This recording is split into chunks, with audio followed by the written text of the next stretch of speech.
মুখ্যমন্ত্ৰী ডক্টৰ হিমন্ত বিশ্ব শৰ্মাৰ নেতৃত্বত এক অভিলাষী আঁচনি আমি আৰম্ভ কৰিছোঁ আৰু এই আঁচনিৰ জৰিয়তে হায়াৰ ছেকেণ্ডাৰীৰ পৰা পিজি ডিগ্ৰীলৈ যিসকলে এডমিশ্যন ল'ব উপকৃত হ'ব।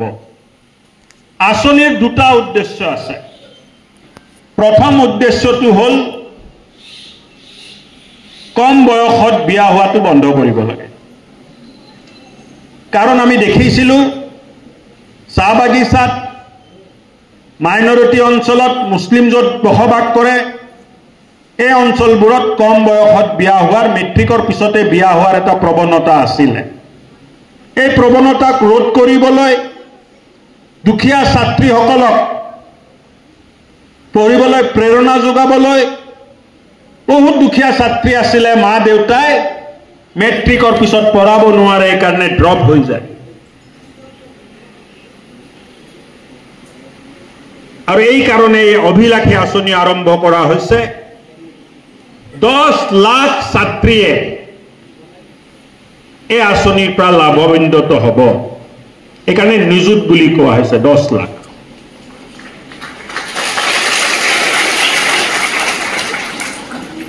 হায়াৰ ছেকেণ্ডাৰী এডমিশ্যন ল'লে প্ৰতি মাহে 1000 টকা আপোনালোকৰ একাউণ্টত সোমাব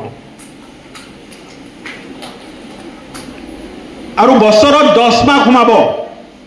জুন জুলাই মাহত কলেজ স্কুল বন্ধ থাকে,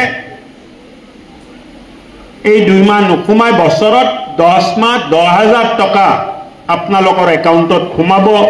ক'ৰবাত কোৱা হয় যে কলেজ দূৰত আছে বুলি যাব নোৱাৰোঁ, অহা যোৱাৰ খৰচ বেলেগ খৰচ ইয়াৰ পৰা আপোনালোকে মিলাব পাৰে।